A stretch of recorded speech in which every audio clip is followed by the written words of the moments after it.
श्री गुरुभ्यो नमः श्री महागणाधिपतये नमः श्री सरस्वती नमः भक्तरा వాల్మీకి మహర్షి రచించిన శ్రీమద్ రామాయణం యథాతథంగా చెప్పుకున్నాం. ఇందులో భాగంగా నేటి వరకు బాల అయోధ్యారణ్య కిష్కింద సుందరకాండలు పూర్తి చేసాం. యుద్ధకాండలో 111వ సర్గ వరకు చెప్పుకున్నాం. ఈ రోజున 112వ సర్గని చెప్పుకుందాం. చెప్పుకునే ముందు వాల్మీకి మహర్షిని ప్రార్థన చేసుకుందాం. పూజంతం రామ రామేతి మధురం మధురాక్షరం ఆరుహ్య కవితా శాఖం వందే వాల్మీకి కోకిలం. యుద్ధంలో చచ్చిపడి ఉన్న అన్నను చూసి విభీషణుడు చాలా దుఃఖపడ్డాడు. ఓ వీరుడా, నువ్వు పరాక్రమానికి ప్రసిద్ధి పొందినవాడివి, సుశిక్షితుడివి, నీతిశాస్త్రం బాగా తెలిసిన వాడివి.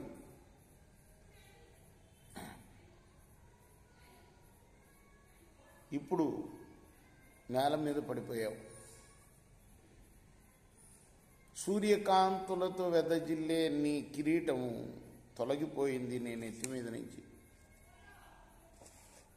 బాహువులు పెట్టుకున్న నీ పొడుగాటి బాహువులు ఇలా సార చాచుకొని పడిపోయి ఉన్నాయి. ఇలా జరుగుతుందని నీకు ముందే చెప్పాను నేను. నువ్వు కామపారవస్యంలో ఉండి నా మాట వినలే. చివరికి ఈ దురవస్థ నీకు ప్రాప్తించింది. ఎవరంటున్నారు? తమ్ముడు విభీషణుడు. రావణాసురుడిని చంపేశాడుగా రాముడు. చూచి బోరును ఏడుస్తూ ఇలా అంటున్నాడు అనమాట. ఇలా అవుతుందని ప్రహస్తుడు కానీ, ఇంద్రజిత్తు కానీ, కుంభకర్ణుడు కానీ, నరాంతకుడు కానీ, ఇతర రాక్షసులు కానీ వాళ్ళు ఎప్పుడు ఊహించల. సీతాపహరణం అనే పాపం, సీతను అపహరించడం అనే పాపం ఇలా చేస్తుందని మరి నువ్వు ఇన్ని శాస్త్రాలు చదివినవాడివి, నీకు కూడా తోచలేదు. నేను చెప్పినా వినలేదు. ఇదిగో ఆ పాప ఫలం ఇలా ప్రాప్తించింది ఇప్పుడు. అన్నా, రాజనీతులన్నింటికీ కూడా నీవు సేతువు వంటి వాడివి. అగ్నిహోత్రం, జపం, తపం అనే గృహస్థ ధర్మం స్వయంగా మూర్తిభవించిన నీ రూపంగా అవతరించింది. ఈ జగత్తులో దేహబలం అనేది అంతా నీలో కేంద్రీకరించబడింది. నీ అంత వాడు లేడు అని అనిపించుకున్నావు. మహావీరుడివి, ఆయుధధారుల్లో నీవు శ్రేష్ఠుడివి. ఇప్పుడు నువ్వు నేల కూలితే సూర్యుడు నేల కూలినట్టుగా ఉన్నది, చంద్రుడు చీకట్లో మునిగిపోయినట్లుగా ఉన్నది, అగ్నిహోత్ర జ్వాలలు చల్లారిపోయినట్లుగా ఉన్నాయి. నువ్వు ఉత్సాహశక్తికి ఆశ్రయానివి. నువ్వు పోయినందువల్ల జగత్తంతా కూడా నిర్వ్యాపారంగా ఉంది. నువ్వు యుద్ధభూమిలో ఇలా దుమ్ము కొట్టుకుని పడి ఉన్నందువల్ల ఈ లోకమంతా కూడా శూన్యంగా కనపడుతూ ఉన్నది. అయ్యో, ధైర్యమే చిగురుటాకుగాను, సాహసమే పుష్పంగాను, తపస్సే దార్ఢ్యంగాను, శౌర్యమే పాదుకున్న వేరుగాను పెరిగి పెద్దదైన రావణాసురుడు అనే మహావృక్షం రణరంగంలో రాముడనే పెద్ద గాలికి విరిగి పడిపోయింది అంటూ ఈ విధంగా రోధించాడు విభీషణుడు. అప్పుడు రాముడు, ఓ విభీషణుడా, ఈ రావణాసురుడు పిరికివాళ్లాగా చచ్చిపోలేదయ్యా. ప్రచండ పరాక్రమంతో, అత్యున్నత మహోత్సాహంతో నిర్భయంగా యుద్ధంలో పోరాడి చనిపోయాడు. ఇలా యుద్ధంలో చనిపోయిన వాళ్ళకి వీరస్వర్గం లభిస్తుంది. శూరధర్మం అవలంబించి నిర్భయంగా చనిపోయిన వాడి కోసం దుఃఖపడకూడదు.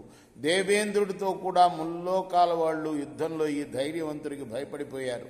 అటువంటి వాడికి ఇప్పుడు కాలం ముగించుకొని వచ్చింది. అందువల్ల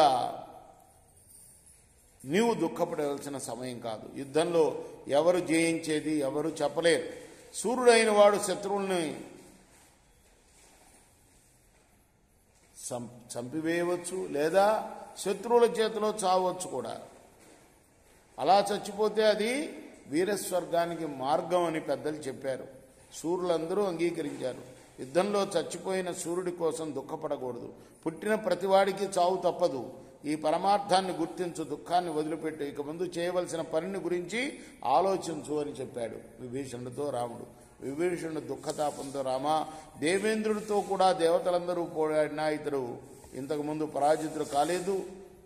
సముద్రం చెలియలు కట్టను తాకి చెదరి వెనక్కిపోయేటట్టుగా ఇతడు నిన్ను తాకి పరాజితుడయ్యాడు, హతుడైపోయాడు. ఈ రావణుడు అనేక దానాలు చేశాడు, గురువుల్ని దేవతల్ని చక్కగా పూజించాడు, సమస్త భోగాలు అనుభవించాడు, భృత్యులను ఆదరించి పోషించాడు, మిత్రులకు కావలసినంత ధనం ఇచ్చాడు, శత్రువులందరినీ రూపుమాపాడు. ఇతడు ఆహితాగ్ని మహాతపస్సు చేశాడు, వేదాధ్యయనం చేశాడు, కర్మఠుడు. ఇప్పుడు ఇతని ప్రేతత్వ విముక్తికి చేయవలసిన కర్మలు నీ అనుగ్రహంతో నేను చేయాలి అనుకుంటున్నాను అని చెప్పాడు. ఇలా జాలి పుట్టేటట్టు విభీషణుడు చెప్పిన మాటలన్నీ విని ఆ మహాత్ముడు రాముడు రావణాసురుడు స్వర్గానికి పోవటానికి అంత్యేష్టి కర్మ చేయవలసింది అని చెప్తూ, విభీషణుడా, చచ్చిపోయే వరకే వైరం, మనం అనుకున్న పని అయిపోయింది, ఇక నువ్వు అతనికి ఊర్ధ్వ దైహిక కర్మలు చెయ్యి. స్నేహ విషయంలో ఇతడు నీకు ఎటువంటి వాడు, నాకు కూడా అటువంటి వాడే అని చెప్పాడు. ఇది రామాయణ యుద్ధకాండలోని 112వ సర్గ. రేపు మనం 113వ సర్గ చెప్పుకుందాం. కృష్ణార్పణమస్తు. సాయి కృష్ణ.